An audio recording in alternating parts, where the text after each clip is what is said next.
Hey, Gabby. Well, I'm not good at videos, but I did the Bible study this morning.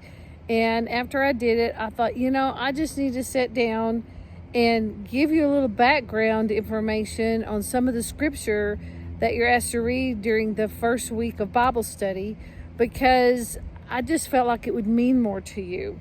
And I don't know how much you know, and I know you're learning. So if you don't mind, I just wanted to share a couple of videos with you. I'm going to try to do it quickly so I won't have a problem sending it and you won't have to listen a long time. But in the scripture, the first thing that I wanted to point out is they're asking you to read some scripture in 1st and 2nd Corinthians. And I think it'll mean more to you if you know about the city of Corinth during Bible times. That city it had 2 harbors. It was a very commercial city. It was like, I don't know, maybe like San Francisco. It was very liberal, and it had everything you wanted there. And it was had magnificent, huge buildings. It was multicultural. So you had Jews there, you had Persians there, you had Romans there, you had Egyptians there. It had all kinds of sports and things, theater, boxing, wrestling, and all the kind of sports that they used to do. But it also had a lot of different types of religion that came with all these people. And many of them worshiped other gods. And they had they built a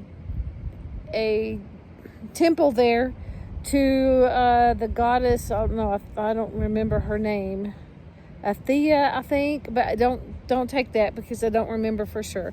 But they had a temple to a goddess who was a sex god, and in this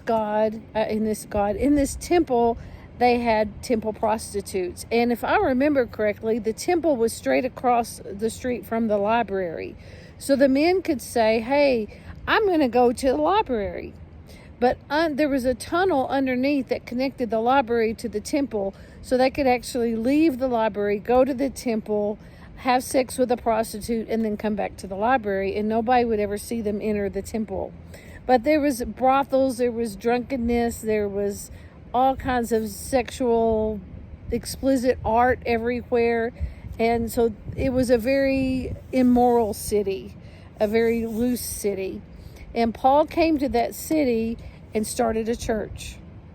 And he wrote this, the church was in Corinth, and he wrote a couple of letters to the church, and they're found in your New Testament, 1 Corinthians and 2 Corinthians. In fact, Paul started lots of churches. Most of the New Testament he wrote, about 3/4 of it. The New Testament contains 27 books of the Bible. And if I'm not mistaken, Paul wrote 14 or 15 of those books. I would have to go back and tell you for sure. I think 14 is the correct answer. But he wrote, let's see, he wrote Acts, he wrote Romans, he wrote 1st and 2nd Corinthians, he wrote Galatians, Ephesians, Philippians, Colossians, he wrote 1st and 2nd Timothy. So anyway, he wrote a lot of the Bible. And a lot of those books that I just mentioned, the name of the book, Corinthians, the church at Corinth; Ephesus, Ephesians, the church at Ephesus; Galatians, the church at Galatia. So anyway, he wrote these letters to the churches to help them with whatever was going on at that time. And the problem at the church at Corinth was the people had they started coming to church. Oh, we're so glad of that. But they started influencing the Jewish people that were there, that started the church. They just weren't strong enough. There were false prophets in the church. So there were people in the church that were teaching ungodly things. And so Paul wrote this letter to the Corinthians to tell them, stop. You do not believe these false prophets. We have false prophets out and about everywhere these days, and I won't go into that for the sake of time. So I'm going to stop this video. So this one is just about the church at Corinth. I'm going to give you 2 more, one about Paul and one about Moses.